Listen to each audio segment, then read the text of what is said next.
días, señoras y señores, a este su programa Periodismo y Sociedad, un espacio abierto, horizontal, donde intentamos cada día abordar algunos temas de interés del colectivo, de la colectividad, con una visión lo más objetiva posible.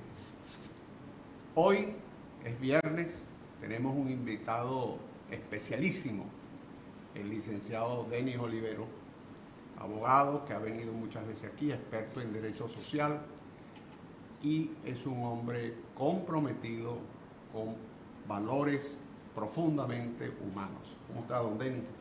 Muchas gracias, querido amigo. Y hermano. Y hermano también. Sí. Sobre todo hermano y después amigo. Sí, somos primero hermanos y luego amigos. Sí. Pero antes de entrar a hablar de esos temas tan interesantes que usted trae sobre igualdad y algunos ejemplos críticos que están sucediendo hoy en día en América Latina, me gustaría hacer un breve paréntesis sobre este tema de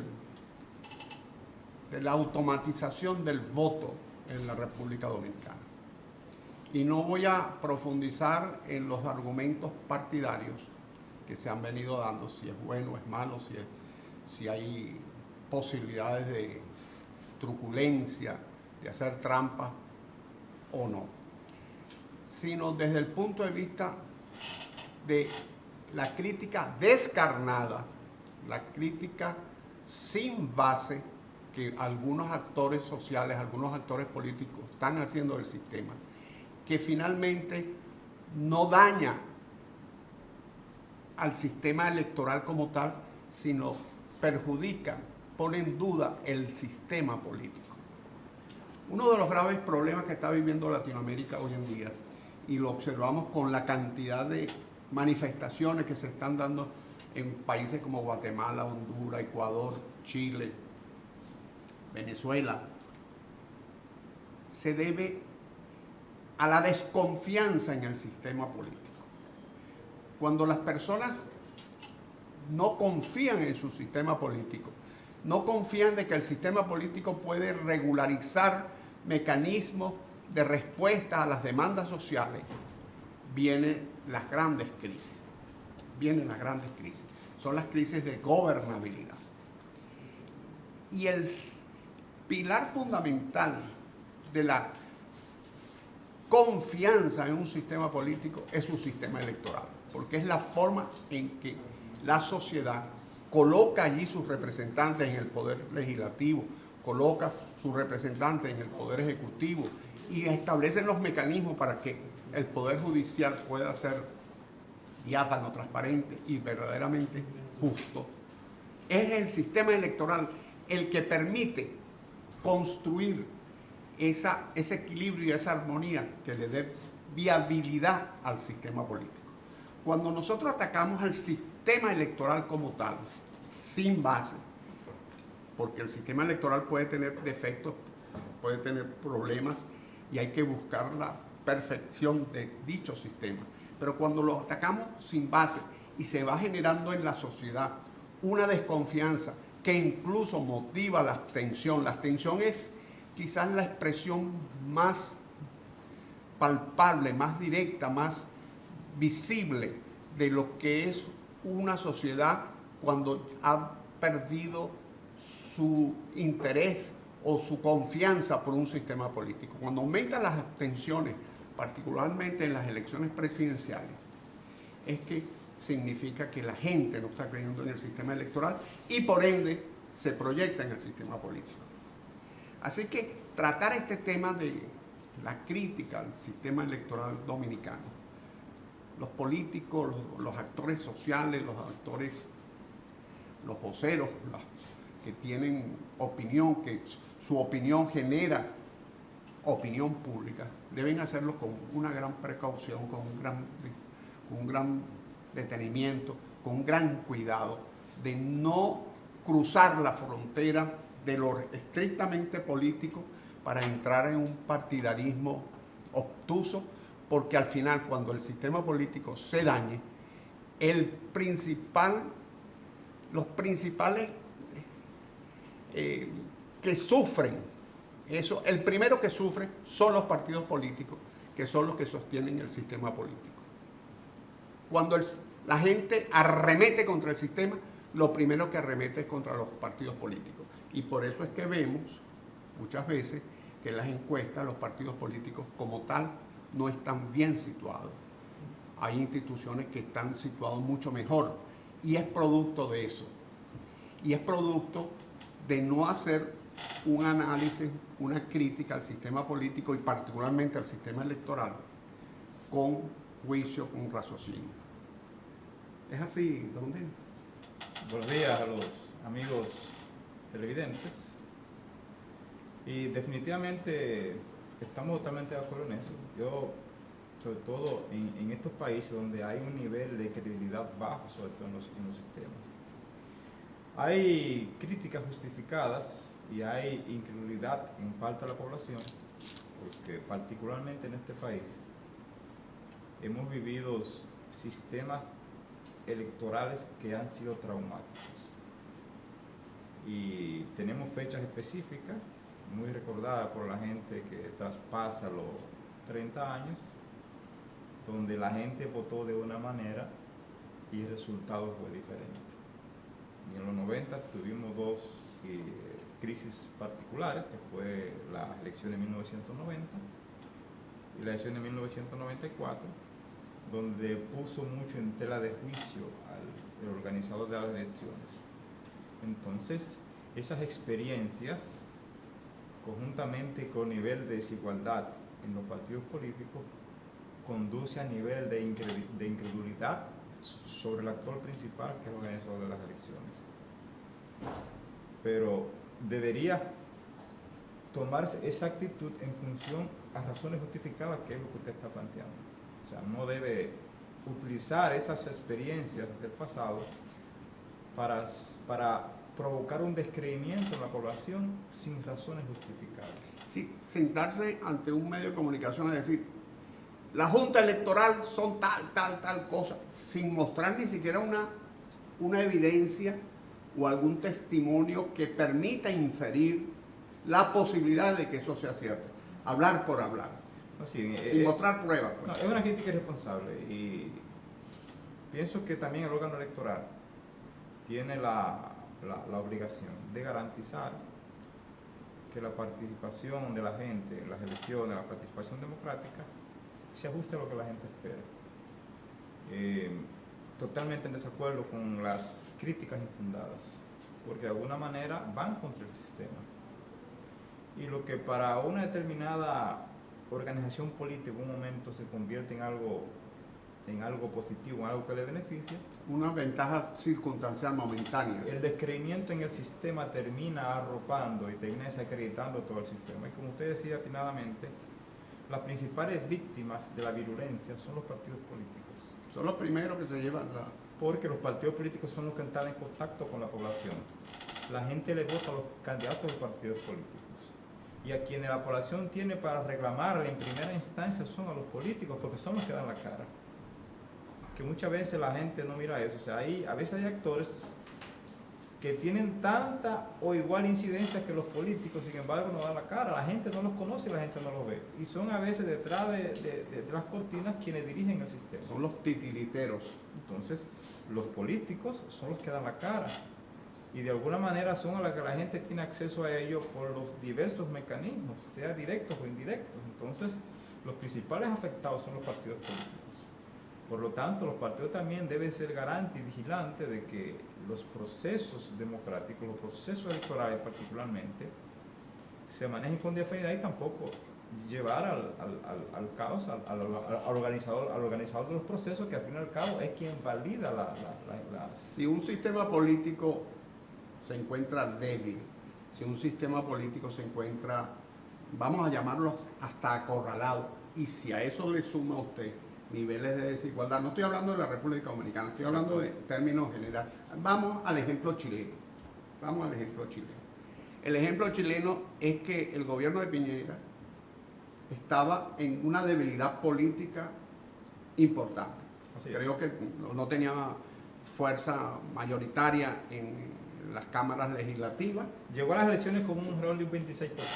26%. Luego viene de un sistema político con una constitución prefabricada en la época de Pinochet, que fue producto del acuerdo que permitió salir de la dictadura, y ese modelo constitucional se ha mantenido en el tiempo. Han pasado varios periodos constitucionales y eso se ha mantenido en el tiempo como una garantía para no volver a épocas pasadas de dictaduras y en el Suramérica en general y particularmente en el Cono Sur.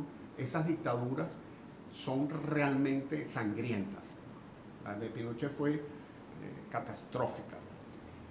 Y luego, esa constitución, no olvidemos que Pinochet, cierto es que llevó a Chile desde el punto de vista económico a unos indicadores importantes de desarrollo, pero sobre la base de un neoliberalismo agresivo, salvaje, donde las capas más humildes de la población llevaron el peso con su hambre, recortando su cinturón, porque cada día eran más delgados, para engordar unos indicadores económicos que decían que Chile iba en progreso.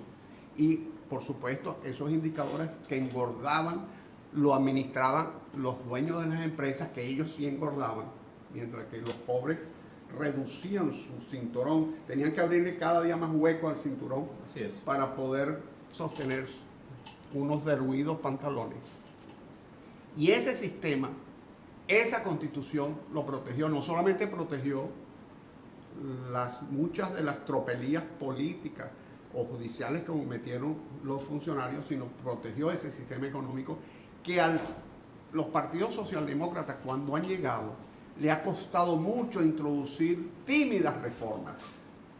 Eso ha sido uno de los ejemplos que nosotros podemos exhibir, cómo el deterioro de un sistema político puede generar conjuntamente con un sistema, con una realidad de desigualdad, puede generar una bomba atómica social. Hay que agregar que ha habido también en Chile reformas importantes que han ido en detrimento de la población. O sea, no han beneficiado a la población. No han beneficiado, muy a pesar del crecimiento económico y una supuesta bonanza no supuesta, es real la bonanza de muchos sectores de Chile. Es una ciudad que de alguna manera ha avanzado. Y entonces, los niveles de tolerancia en una sociedad que ha avanzado son menores que una sociedad muy atrasada. Si comparamos el nivel socioeconómico de los chilenos con los dominicanos, para traer la situación chilena al plano local, evidentemente que están en mejores condiciones que nosotros, y los niveles de desigualdad son menores. Sin embargo, la población tiene un nivel de avance que hay ciertos aspectos acumulados de desigualdad que no lo toleran. Sin embargo, nosotros lo toleramos en este país. Entonces, hay que ver cómo las reformas introducidas al país, cómo sobre todo la colusión entre el sector político y económico. Estamos hablando de que ha habido un maridaje entre gente que ingresa a la política, maneja los instrumentos del poder, pero además maneja los instrumentos económicos, que a su vez genera el poder. Entonces, la participación de la población se ve reducida. Los canales también de desahogo que tiene el país impiden, a su vez, que haya movilización social. Entonces, y eso se manifiesta en esta poblada que se ha dado en la situación de Chile, aunque no estamos intentando explicar de manera completa la situación chilena, estamos esbozando los elementos de desigualdad que pueden conducir a un caos social. Y pienso que es un gran ejemplo para los demás países latinoamericanos vernos en el espejo y ver como una situación de un país que parecía la meca de América Latina. Llamaban el oasis de América. Así es.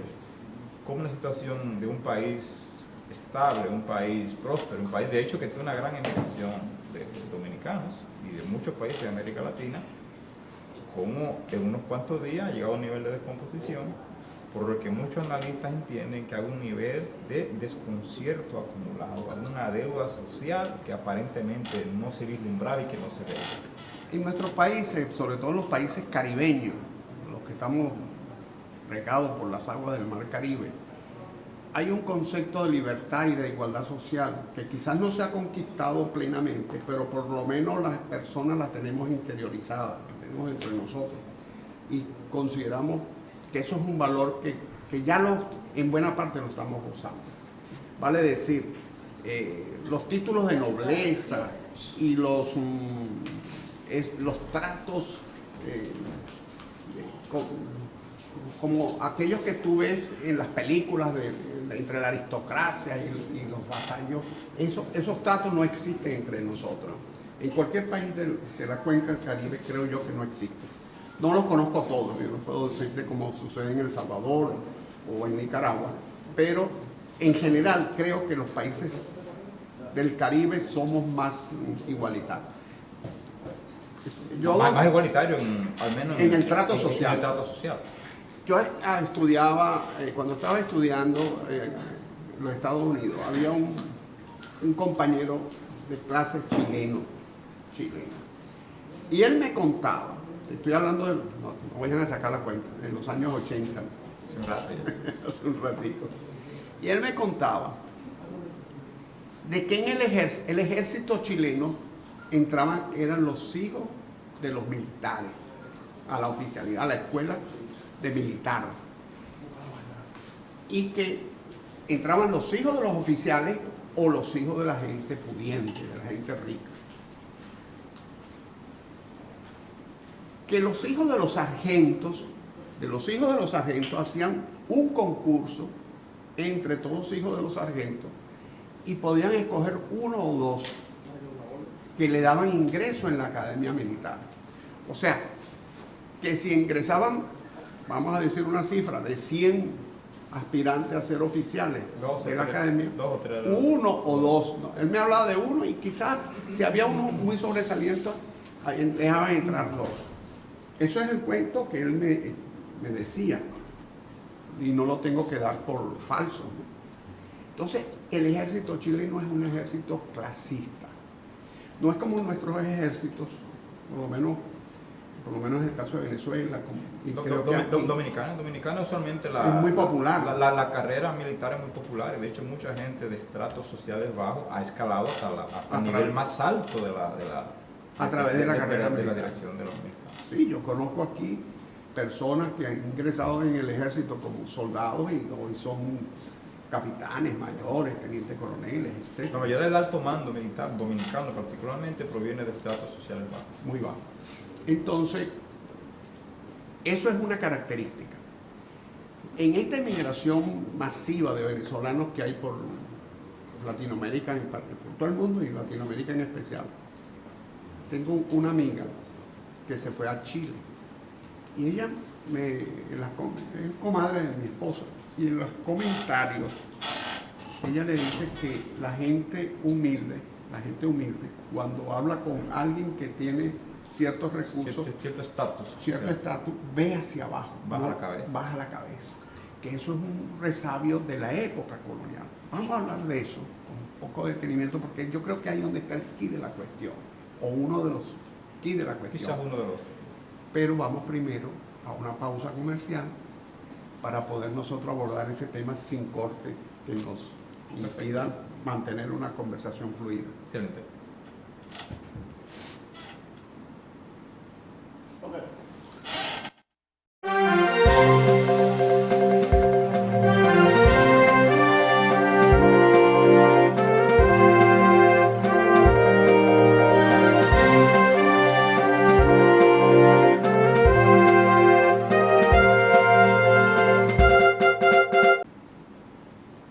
Bueno, ahora enriquecimos más el programa porque tenemos a don Licho aquí con nosotros. Don Licho. Buenos días. Estamos hablando aquí del tema de Chile, el problema de la desigualdad. Bueno, usted estaba escuchando. Sí. Y habíamos dejado, yo les comentaba a Demi que yo, cuando estudié en los Estados Unidos, había un compañero chileno que me decía que el ejército eran todos hijos de militares, los oficiales, hijos de militares o de las clases pudientes, y que entre los hijos de los sargentos hacían un examen y tomaban uno que le daban ingreso a la academia militar. Escogían un representante de eso. Algo así como si fuera una representación. Y que la comadre de mi esposa, de Duriani, que vive en Chile, en esta emigración masiva de venezolanos, ellos se fueron a Chile. Y ella dice que cuando una persona de clase humilde habla con alguien de cierto estatus social, lo habla viendo hacia el piso, no le ve la cara. Que son todavía, que son resabios, que eso se veía en nuestros países caribeños, en la época colonial, en la servidumbre, y que nosotros, los países caribeños en general, saco la cuenta por República Dominicana, por Venezuela, somos, por lo menos socialmente, tenemos un concepto más de libertad social, de igualdad social, aunque no se practique, pero la gente tiene interiorizado eso. Entonces, le había hecho ese comentario y pensaba que el licenciado Denis nos podría profundizar como experto en derecho social que es.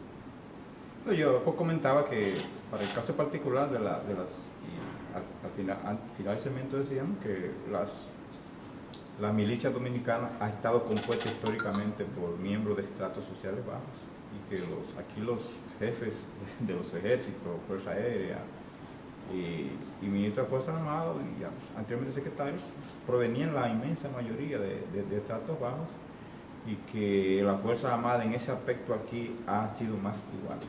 O sea, la discriminación, al menos en los cuerpos castrenses y policiales dominicanos, han sido más iguales que en otros aspectos de la vida. Pero eso fue un tiempo, tú que eres conocedor de la historia, porque la estudias, porque eso es de un tiempo acá, porque cuando se fundó la República, los oficiales eran los empresarios, eran los que tenían grandes cantidades de terreno, los comerciantes, sus hijos.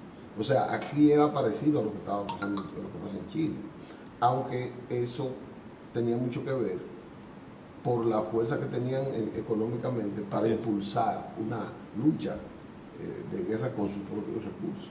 Pero Santana era un ateo. Sí, claro. Antonio Duvergé, que para mí ha sido uno de los militares más, y José María Inver, de los más conspicuos militares de la independencia y de la restauración. Esas dos personas inclusive venían de extranjeros.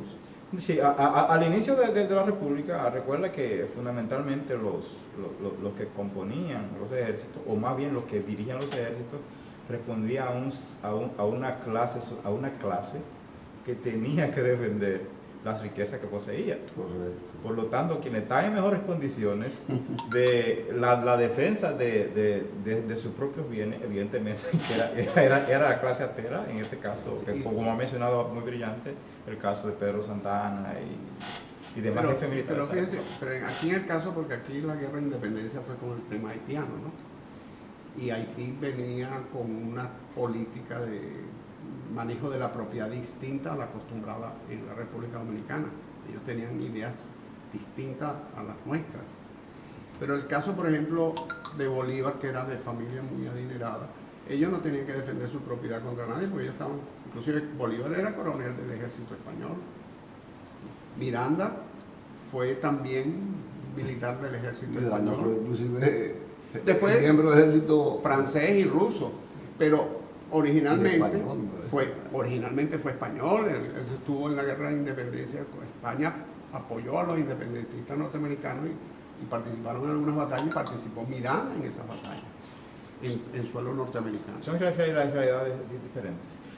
Pero quiero decir con eso que los ejércitos todos nuestros, sus orígenes vienen de esa raíz, porque era lo normal, era lo lógico, San Martín también fue un militar en la milicia española. Evidentemente, pero provenían de los... Y eran los más ricos. De la colonia. Pero en el caso de Chile, se ha evidenciado siempre esa clase élite gobernando los ejércitos. Sí, eso cambió en nuestros países. Exacto, entonces Chile porque Chile llegó a ser, de Sudamérica, junto con Argentina, uno de los países culturalmente más avanzados. que tuvimos nosotros en América Latina.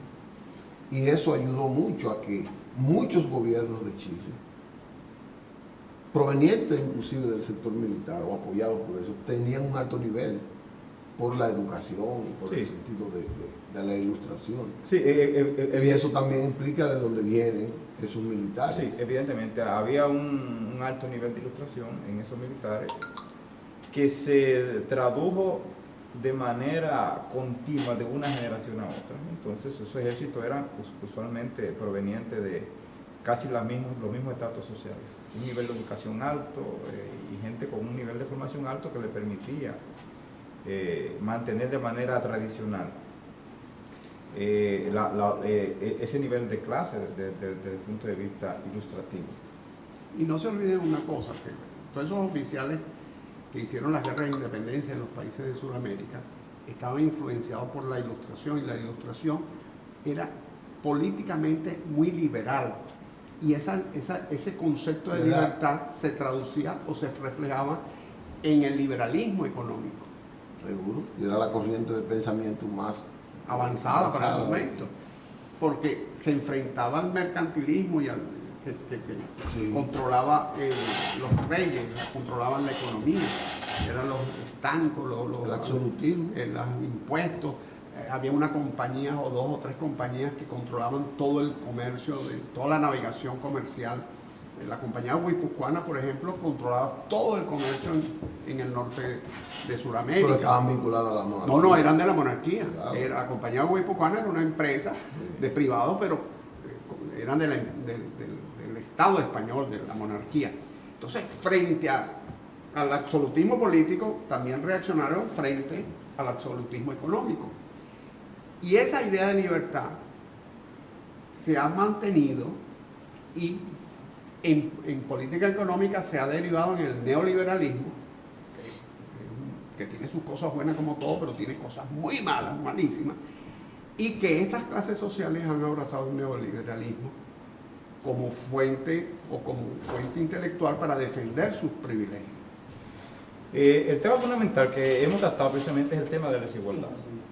Y estamos hablando, y sobre todo ilustrar a los amigos televidentes, que es la condición por la que una clase dominante impide que otras clases sociales puedan accesar a bienes y servicios.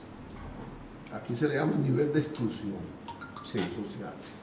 Sí, sin descartar que la desigualdad es una condición milenaria, porque desde que comenzamos a establecer la propiedad privada, quien se adueña de un predio más productivo de la antigüedad, evidentemente tenía más capacidad de producir que el vecino que tenía un predio menos productivo. Y así se desarrolla desigualdad desde el punto de vista histórico, pero sin embargo lo que estamos propendiendo en la época moderna es que esos niveles de desigualdad se reduzcan.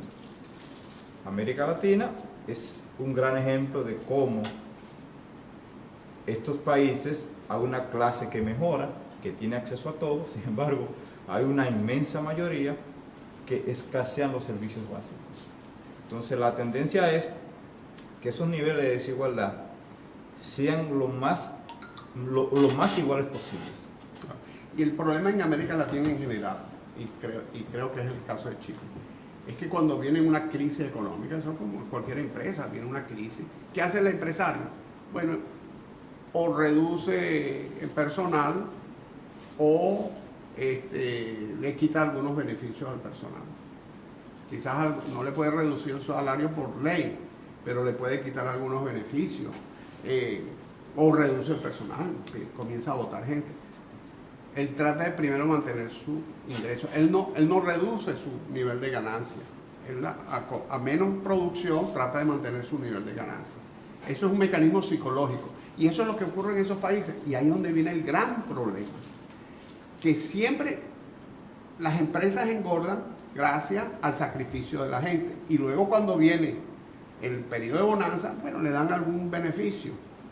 Muy limitado, muy controlado. Pero luego cuando viene una crisis,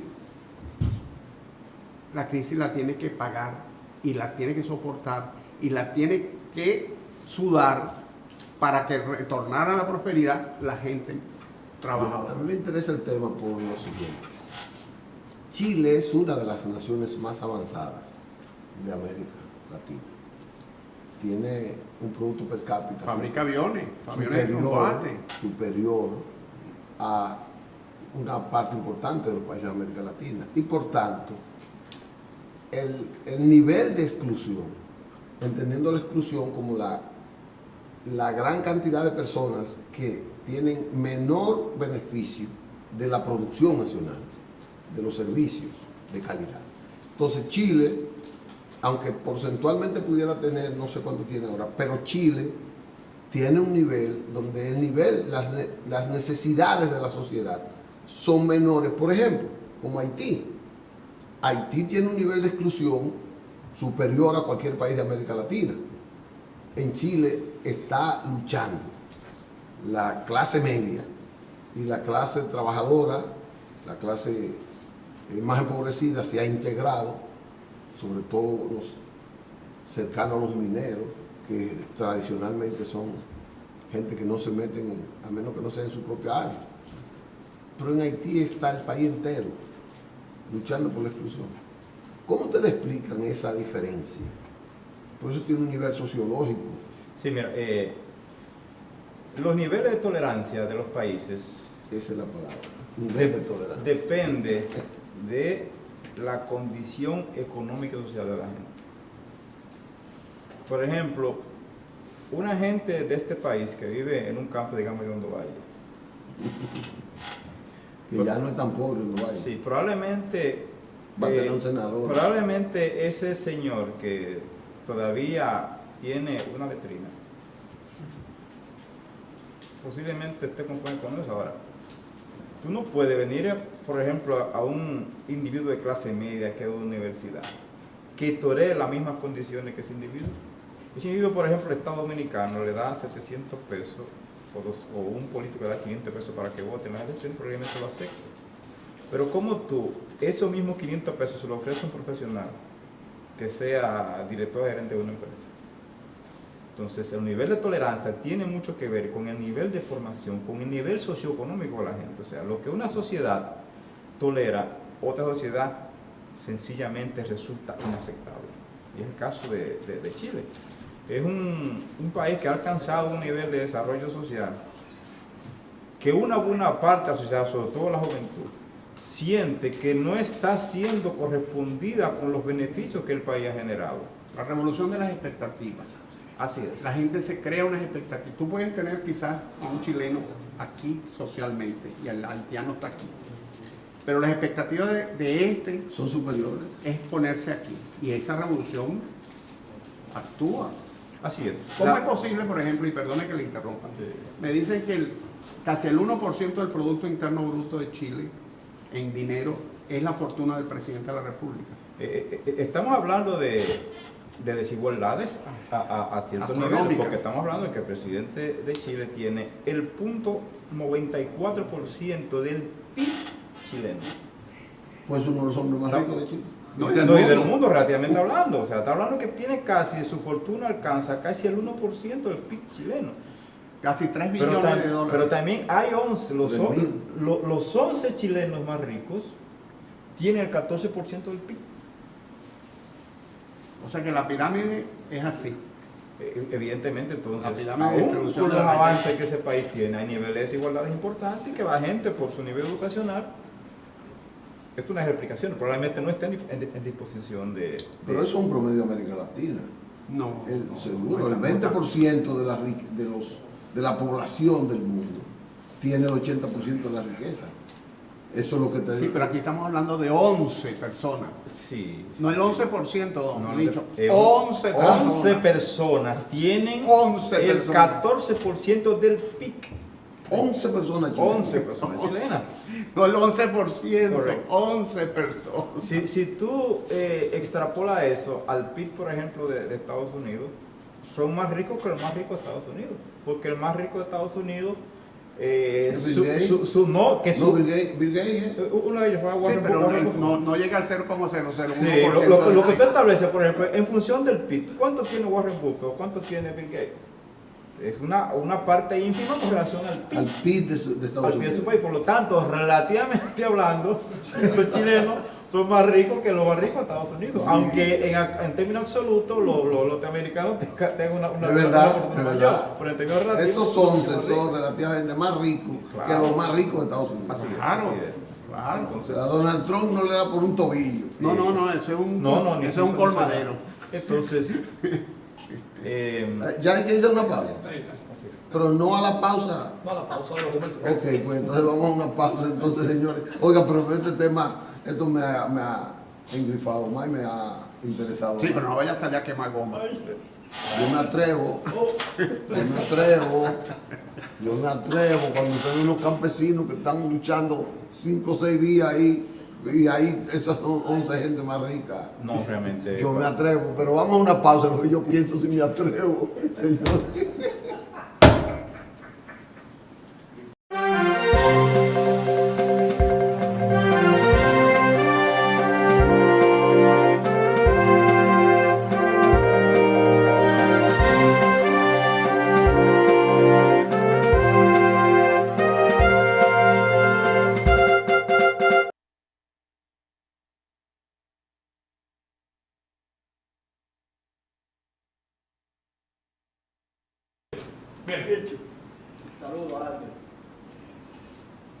Bien, regresamos con Denny, con Isidro, en este conversatorio sobre Chile. Usted ha quedado boquiabierto con los datos. de Sí, Chile. con los datos, que 11 gente son más ricos que el 99% de la población de su país.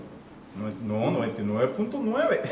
Eso no es inaudito. Eso no. Sí, sí, sí. O sea, ellos Y entre ellos está el presidente de la República. Sí, entre ellos. ¿Y ¿Cómo puede ser presidente luchar por la equidad? Y él celebró que el pueblo estaba luchando. Él se salió debajo de una patana. Pero déjeme decir, esta comadre de mi esposa, la mamá de ella no está regularizada ni nada.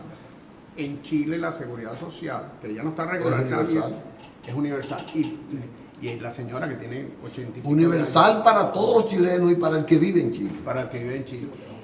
Y ella, que es una señora mayor, que no trabaja ni nada, le dan, y tiene muchas enfermedades, le dan todas las medicinas, como si fuera cualquier chileno que ha contribuido toda su vida. Y en la no hay seguridad social. diferencia en función de que aquí hay uno que es contributivo y uno subsidiado. Allá tienen el nivel de acceso igual a todos. Por eso es que yo le dije lo que es la revolución de las expectativas. Un pobre chileno no es lo mismo que un pobre haitiano, Ni un pueblo dominicano. ni un pobre dominicano. La seguridad social y la cobertura que tiene un pobre chileno es superior a cualquiera de cualquier país de Hispanoamérica. Ahora, eso no implica de que ellos no puedan aspirar más Y que no tengan realmente necesidades de... y que no tengan necesidades que satisfacer y aspirar más. No, eso lo da una gran lección a nosotros. Y es que las necesidades de los seres humanos son exponenciales. Y precisamente la dinámica social lo que hace es que la gente tenga necesidades sobre necesidades. Y que la administración de un Estado es tan compleja que tú no puedes conformarte o estar tranquilo porque ya la gente alcanzó un nivel de bienestar donde la gente está tranquila. Sino, los Estados tienen que reinventarse. Y aún en los países con menor nivel de desigualdad, el Estado conjuntamente con los sectores productivos tienen que alcanzar de alguna manera las expectativas de la gente. Y que los desarrollos, la riqueza del país tienen que distribuirse de la manera más equilibrada posible, de modo que permitir que la población menos favorecida tenga acceso a mejores niveles de vida, porque la gente se crea. Tú tienes un carro de 10 años y la gente está pensando en el año siguiente comprarse un carro de menor año. Igualmente vive en una casa con 3 habitaciones, quiere 4, si tiene 2 quiere 1. O sea, la expectativa de la gente, sobre todo en sistemas democráticos, sistemas capitalistas, es que la gente propende a querer mejorar su situación de vida. Y la gente no se va a quedar sentada esperando que 2 o 3 se distribuyan el pastel de los beneficios del país, sin embargo, mientras ellos se quedan en buen dominicano oliendo donde otro guisa. Y sobre todo con esta inducción, con esta provocación del capitalismo, del mercado. No, y con esta... la desfachatez con que presentan algunos bienes suntuosos. Seguro. Que entonces, No, que son irritantes. y despiertan expectativas en la gente con, por ejemplo, le voy a poner por ejemplo, Deni en Hondo Valle tiene un río, que es muy frío, muchos ríos tiene. Unos cuantos ríos. Unos cuantos ríos que son excesivamente fríos. Pero Deni se baña en esos ríos. Pero a Deni le presentan un resort. Él puede ir al mar, a Barahona, y bañarse y no costar un chele a la playa, porque Hondo Valle no tiene playa. Pero Denis le dice, no, vamos por el resort para la parte oriental, y voy a gastar 25,000 pesos. Y ya, lo de Denis es una obsesión irse 2 días a un resort. Así es. Pero tiene el mejor río, y más saludable, Así es. que ese resort. Pero ese ataque del mercado, ese ataque de la promoción, de la publicidad, del capitalismo, lo lleva y lo convence de que él tiene que ir ahí, porque ahí es que está su No, y ahí es donde se codea con otra gente de la sociedad. Porque permanentemente el capitalismo está promoviendo los niveles de vida excesivamente buenos, Sí. las comodidades, las riquezas a través de los medios de comunicación, la tecnología. Entonces, la gente quiere tener acceso a eso. Pero eso también es positivo. Porque genera empleo. No, y te genera la, ¿cómo se llama eso?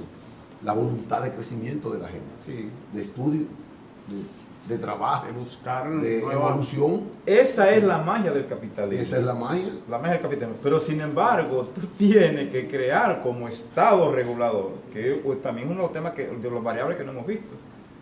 En Chile, por ejemplo, el Estado ha pasado de ser un Estado productivo, que lo era, porque tenía muchísimas empresas, pasó de ser un Estado que se ha combinado con los sectores empresariales para distribuirse Es el gerente, es el administrador. En ni Chile, siquiera llega a ser el regulador, es más bien un laissez-faire, ellos tienen una constitución que protege no solamente a las barbaridades que hizo Pinochet o sus epígonos, sino que protege el sistema neoliberal. Y los gobiernos socialdemócratas han logrado tímidas reformas, pero inclusive la última reforma de Bachelet se le fue criticada porque más bien le rebajó los impuestos a los sectores más importantes de la economía, Sí, los más grandes. Porque la economía estaba sufriendo una... Por eso, para Evaluación. incentivar la inversión. Entonces, el gran problema es que los extremos son malos. El neoliberalismo tiene prácticas muy buenas, pero tú no las puedes aplicar a trocha y mocha. Secamente, así. Secamente. Y los regímenes socialistas tienen planteamientos hermosos, pero que tú sabes que son inviables también. Entonces, ahí es donde la virtud de la socialdemocracia. ¿Sabe que aquí hubo un vuelco violento del Estado productor, propietario? Sí, cuando vendieron las empresas del Rodia. Exacto, y entonces se quedó ese desempleo y no tuvo alternativa y todo. Y eso todavía no hemos salido de esa crisis. No, evidentemente, es que el Estado es el componedor. En Chile no fue tan violento el cambio. No, pero si Pinochet fue el que sembró el neoliberalismo, fue Pinochet, y la constitución de protegida, ¿cómo es que lo llaman? La constitución no soberana de Chile. Así es. Mantiene y protege ese sistema. En Chile funciona un neoliberalismo.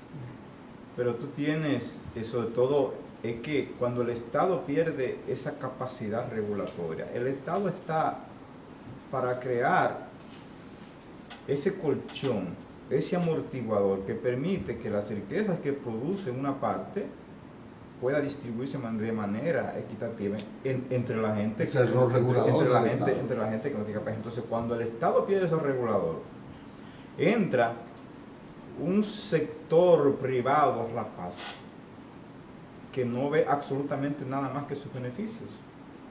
Sí. Entonces, frente a eso, el Estado tiene que entrar, como decía anteriormente, a establecer esa balanza que permita que la gente sienta que sus expectativas son llenadas y que la riqueza del país se distribuye de la mejor manera posible. Mira, contrario a una cosa, eso que tú dices, por ejemplo, estaba con el sector extranjero, la inversión extranjera. Aquí hubo una etapa en donde estaba que el Estado era indefenso frente a la inversión extranjera. La inversión extranjera era rapaz, cada día crecía más. Las capitales golondrinas que llamaban. Entonces, aquí hubo una etapa donde eso cambió.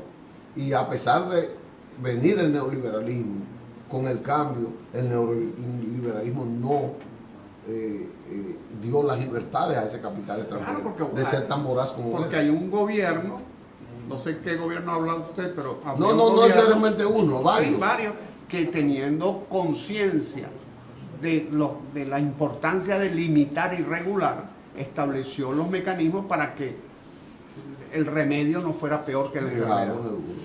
Otra cosa, ¿quiénes creen ustedes que manejan el gabinete de Piñera en Chile?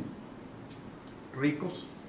Los principales miembros del gabinete del gobierno de Piñera son ricos empresarios. El ministro de Educación es un empresario.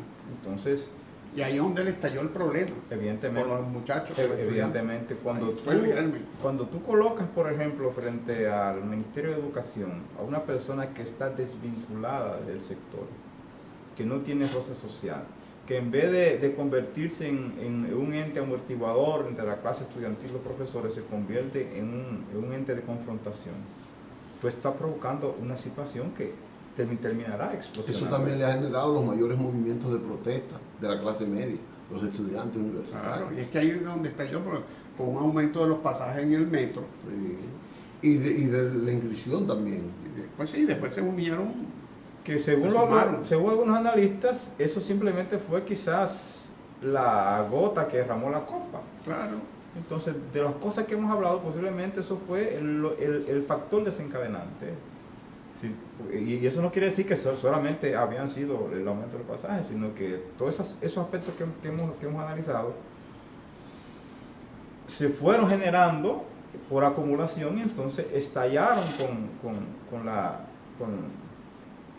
la manifestación de los estudiantes, a la que se han sumado todos los sectores que han entendido que se han sentido excluidos del progreso. Aprovechando la coyuntura. Y que tienen una situación. Yo creo que Piñera ya salió del peligro. Yo creo que ya lo que antes era una renuncia inminente, yo creo que ya él superó eso.